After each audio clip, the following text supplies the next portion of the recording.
David contra Goliat. Los hutíes muestran que no hay enemigo pequeño y han puesto al coloso del norte contra las cuerdas. Buscando un cese de hostilidades, Estados Unidos cede, pero bajo condiciones claras y contundentes. No habrá contemplación si Netanyahu se empeña en atacar Rafah. Vamos a ver entonces el video que vamos a analizar el día de hoy. Los hutíes han ganado. La frase resuena con un eco de sorpresa y resignación entre los pasillos del poder en Washington. Tras meses de escalada en el conflicto y un bloqueo económico que buscaba sofocar la rebelión en Yemen, los Estados Unidos, finalmente fatigados y frustrados por la incesante capacidad de resistencia y represalia de los hutíes, han optado por una estrategia diferente. Una estrategia de negociación y reconocimiento potencial.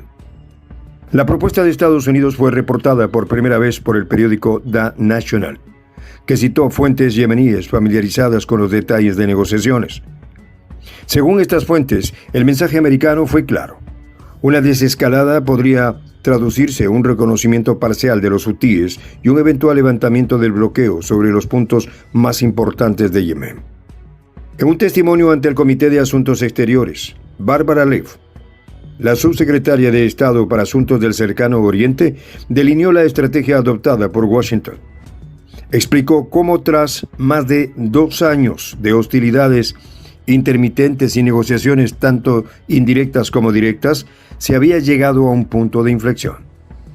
Hemos fomentado discusiones que han llevado a un cese de las hostilidades, afirmó Leaf, aunque se cuidó de ofrecer detalles específicos sobre cómo se había alcanzado este punto o qué compromisos exactos se habían establecido en las conversaciones con los hutíes.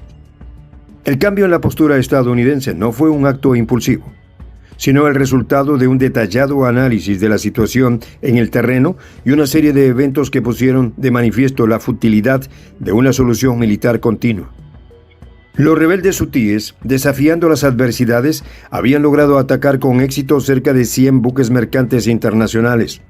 Una táctica que no solo exhibía su creciente audacia, sino también su capacidad para influir en un sector vital de la economía global.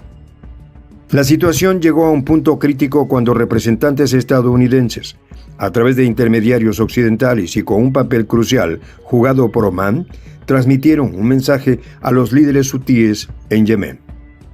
El mensaje contenía una oferta que podría describirse como un trato con el diablo. Paz a cambio de paz. Estados Unidos ofrecía incentivos significativos para los hutíes detuvieran sus ataques, especialmente en el estratégico Mar Rojo. Los incentivos incluían el levantamiento del bloqueo del aeropuerto de Sanaa y del puerto de Hodeidah, ambos vitales para la logística y economía de los rebeldes.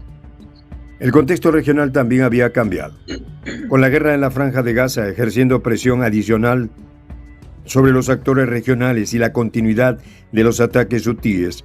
Washington se vio obligado a reconsiderar su enfoque. Estamos utilizando todos los medios diplomáticos a nuestra disposición, actuando con misiles y drones cuando es necesario, añadió un asistente del jefe del Departamento de Estado para Asuntos del Medio Oriente. Pero incluso con estas medidas, los ataques a los buques continuaban y la capacidad técnica de los hutíes para dañar infraestructura crítica, como los cables submarinos de fibra óptica, permanecía intacta. En la esfera militar, los oficiales estadounidenses se enfrentaban a la cruda realidad de que a pesar de sus esfuerzos, no habían logrado detener por completo las acciones de los hutíes. Admitieron a menudo en reuniones cerradas que la falta de inteligencia precisa y el soporte local en Yemen complicaba enormemente cualquier operación dirigida a desmantelar la influencia y capacidad operativa de los rebeldes. Así, los Estados Unidos, en una mezcla de pragmatismo y urgencia, comenzaron a considerar seriamente la posibilidad de una paz negociada, una que podría requerir concesiones dolorosas pero necesarias para poner fin a un conflicto que se había vuelto insostenible y cada vez más perjudicial para los intereses tanto regionales como globales. Muy bien, Margarita Pécora, bienvenida desde Buenos Aires a nuestro espacio de prensa alternativa. ¿Cómo ves esta situación en el día de hoy? Gracias, Ivette, gracias, un placer poder conectarme con vos. Y bueno, antes que todo, para quienes se han ido sumando en las últimas semanas a nuestro canal y tal vez no estén del todo informados sobre quiénes son los rebeldes hutíes y por qué Estados Unidos y el Reino Unido los atacaron ahí en Yemen. Cabe recordar, Ivette, que los hutíes son un grupo insurgente y un movimiento político a la vez predominantemente chiita, pero que también incluye suníes opositores de ideología nacionalista y antiimperialista que operan en Yemen y cuyo mando proviene en gran medida de la tribu hutí. Y si me lo permite, Ivette, para que nuestra audiencia entienda los antecedentes de este conflicto que ha tenido en los últimos meses a personeros de Washington y del Reino Unido también, con las venas a punto de explotar de la impotencia y la resignación también. Déjame remontarme al mes de enero pasado, cuando Washington y Londres lanzaron un ataque militar conjunto sobre Yemen contra objetivos de los rebeldes hutíes y señalaban las fuentes que la ofensiva contra varias provincias controladas por el grupo ocurrió luego de meses de ataques contra embarcaciones de banderas internacionales que utilizaban la estratégica ruta del Mar Rojo a la que se hace referencia acá en este video. ¿Y dónde fue que se puso feo el problema para los garantes de la guerra en Occidente? Bueno, pues fue cuando los rebeldes hutíes advirtieron que iban a atacar a los barcos cuyo destino fuera Israel. Y no son nada complacientes los medios que describen a los hutíes, eso hay que decirlo, todo lo contrario. Los demonizan, los perfilan como si poco menos fueran piratas del Mar Rojo o algo así. Y dicen que los hutíes, desde 2015, fíjense desde qué fecha, buscan hacerse del control de Yemen, o sea, país árabe que está justo a las puertas del Mar Rojo y que han lanzado misiles y drones contra navíos cargueros que trataban de cruzar el canal de Suez con destino a Occidente, desde Oriente y viceversa. Así que para hacer creíble este relato, argumentan y demonizan evidentemente a los hutíes. Los medios occidentales hacen esto, afirman que esos ataques fueron los que forzaron a 5 grandes compañías, entre ellas la petrolera British Petroleum y las navieras MSC, la CMA, la CGM, Maersk y Hapag-Lloyd, a utilizar otras rutas comerciales mucho más largas para proteger a sus tripulaciones, que llevaban barcos, que llevaban mercancías, y que eso, lo que hicieron los hutíes, había causado interrupciones en el transporte marítimo internacional. Es decir, los pintan como el terror sobre el Mar Rojo. Y eso explica, Ivette, eso explica la ofensiva que Estados Unidos y el Reino Unido desataron contra Yemen. Por eso me parece interesante ir a estos antecedentes, porque es lo que hace que podamos comprender cómo el país contra el que realizaron ataques en la capital de Saná y en la localidad de Al-Hudayaya, el bastón portuario de los hutíes en el Mar Rojo.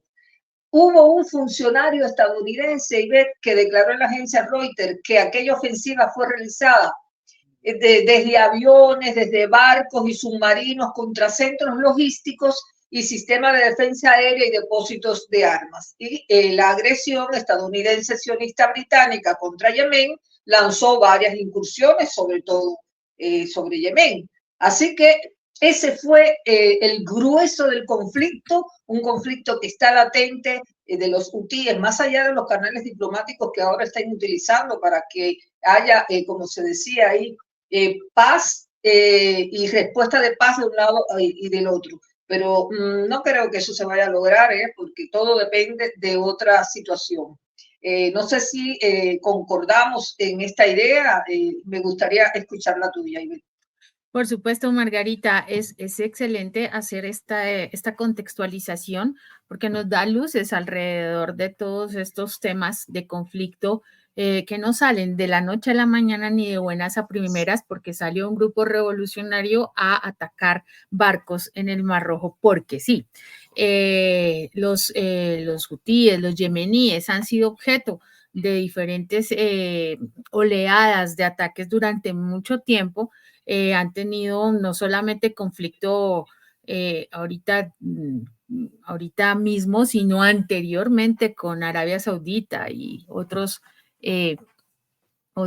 actores, y han sido, claro, ¿cómo se dice? Esa perfilación de la que tú hablabas, o ese objeto que siempre la narrativa occidental presenta como los que hacen el mal, los rebeldes, los malos, cuando ellos mismos han generado todas esas respuestas en la población. O sea, recordemos que siempre un grupo que puede ser atacado, un grupo poblacional que es sometido durante muchísimo tiempo, llega un momento en que se cansa y tiene que responder de alguna forma. Por eso salen estos grupos que defienden de alguna manera sus territorios y sus causas.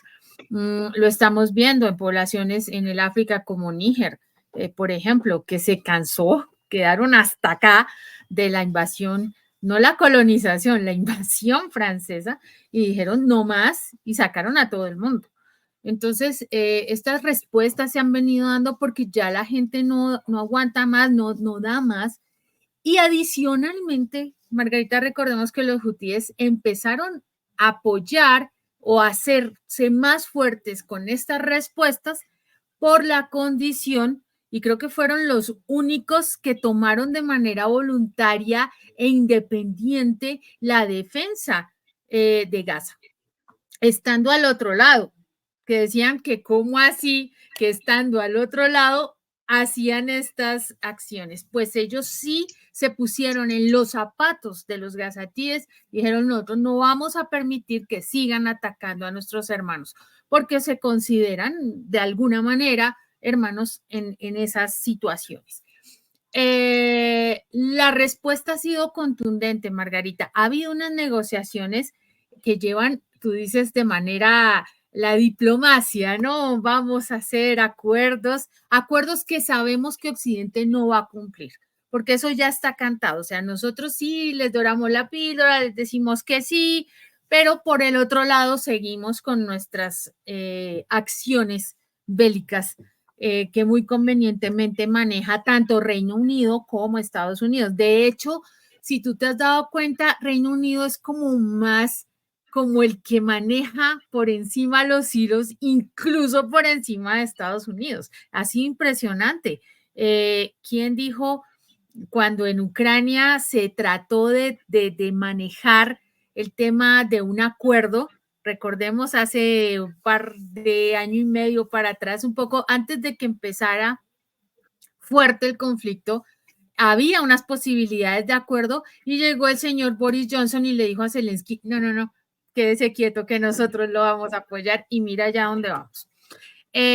Dicho esto, Margarita, creo que los escenarios no son muy favorables, sobre todo en estos momentos en que el señor Netanyahu sigue empeñado en atacar Rafah. Y la condición principal que pusieron los hutíes fue nosotros podemos estar, digamos, llegar a un acuerdo, pero si atacan a Rafah, esto no va para ninguna parte.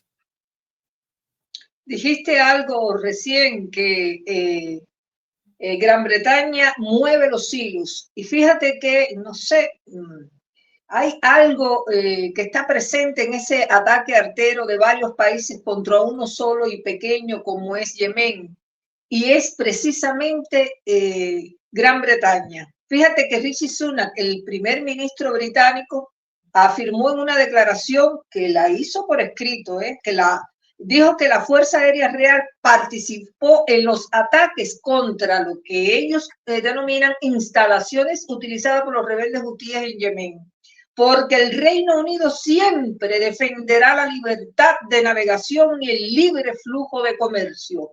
Eso fue lo que sostuvo Rishi Sunak. Por lo tanto, dijo que habían tomado medidas limitadas necesarias y proporcionadas en autodefensa. ¿Junto con quién? Bueno, con Estados Unidos, con apoyo no operativo de los Países Bajos, de Canadá y de Bahrein. Miren ustedes cuántos países complotados contra uno solo para degradar las capacidades militares de los hutíes y proteger el transporte marítimo global. Ellos querían despejar ese tránsito, pero más que todo para que Israel pudiera tener vía libre por ahí. Sin embargo, Ivette, lo que hay detrás de todo eso es también una venganza contra los hutíes, porque para esos países que les acabo de mencionar, esos que se complotaron junto con Estados Unidos y Gran Bretaña y demás, lo que prima contra los hutíes es una venganza, ya que según esos amigos de Netanyahu, los hutíes apoyan a Hamas en la guerra que estalló en Gaza el 7 de octubre, después del ataque de la milicia palestina. Desde entonces, los rebeldes advirtieron que atacarían a los barcos cuyo destino fuera Israel. Imagínense el pánico que esto ha creado en los ejércitos aliados de la OTAN y de la Unión Europea, que han estado mandando arsenal de combate, tropas y pertrechos de todo tipo, atravesando el Mar Rojo, donde acechan los hutíes. Ellos no contaban con eso, Ivette, acostumbrados como están a desembarcar con su quinta flota, con sus portaaviones y hacer todo ese despliegue de prepotencia que siempre está acostumbrado a hacer Estados Unidos y el Imperio Británico. Así es, Margarita. Vamos a ver la siguiente parte de nuestra noticia que estamos analizando. Veamos. Las negociaciones indirectas llevadas a cabo en la neutral Omán buscaban persuadir a Irán para que interviniera y ayudara a moderar las acciones de los hutíes en Yemen. Sin embargo, los representantes iraníes dejaron claro que los Estados Unidos no deberían dirigirse directamente a los hutíes, subrayando la autonomía y la autoridad de estos últimos en el conflicto. El enviado especial de Estados Unidos a Yemen comunicó a The National el deseo de Washington de reducir la escalada del conflicto y centrarse en una resolución pacífica, desviando la atención de las operaciones militares hacia la diplomacia. Este cambio se vio influenciado por las circunstancias en la Franja de Gaza, donde los hutíes expresaron abiertamente que continuarían sus ataques mientras durase el conflicto israelí contra Hamas. Andrei Ontikov, orientalista y autor, en conversación con Izvestia, destacó la complejidad de la situación, señalando que los hutíes no actúan aislados, sino dentro de un conglomerado de actores que incluye a Irán, Hezbollah y China. La intervención en la Franja de Gaza, según Ontikov, debía ser el verdadero foco de atención de Estados Unidos en lugar de intentar sobornar a los hutíes. Criticó la dirección de las políticas estadounidenses, sugiriendo que en lugar de fomentar la paz, el gobierno norteamericano continuaba financiando y armando a Israel, exacerbando la situación en lugar de aliviarla. Con la mirada fija en Rafah, un área que se ha convertido en refugio de 1.5 millones de refugiados y que ahora enfrenta la amenaza de una intervención militar israelí, la situación en la región parece estar al borde de una escalada aún mayor. Las declaraciones de los hutíes, según informa Izvestia, son un claro indicativo de las tensiones que podrían desencadenar una serie de reacciones en cadena a lo largo y ancho del Medio Oriente. Los hutíes, bajo liderazgo de Ansar Allah, y hablando a través de Muhammad al-Buhaiti del Politburo, han manifestado que cualquier operación militar en Rafah por parte de Israel no solo será respondida con una intensificación de sus ataques, sino también por una coordinación más estrecha con otros grupos proiraníes dentro del denominado eje de resistencia. Este eje incluye fuerzas en el Líbano, Irak y Siria, y ha sido un constante dolor de cabeza para las políticas occidentales en la región. Esta alianza, que también incluye a grupos influyentes como Hezbollah en el Líbano y Hezbollah al-Nujaba en Irak, ha mostrado una capacidad resiliente y formidable para llevar a cabo operaciones contra intereses israelíes y estadounidenses. Aunque Los expertos dudan de la capacidad real de los hutíes para infligir daño directo a Israel y sus socios. El verdadero peligro radica en la capacidad de estas redes para generar desestabilización a través de ataques asimétricos y guerrillas. Al-Buhati también ha hecho un llamado a Estados Unidos y Gran Bretaña para que ejerzan presión sobre Israel y detengan lo que él describe como genocidio masivo en la Franja de Gaza. La ampliación del conflicto, advierte, podría arrastrar a la región a una guerra más amplia y efectuar incluso a aquellos regímenes árabes que han mostrado una postura pro-occidental y que han normalizado relaciones con Israel, como son Arabia Saudita, los Emiratos Árabes Unidos y Bahrein.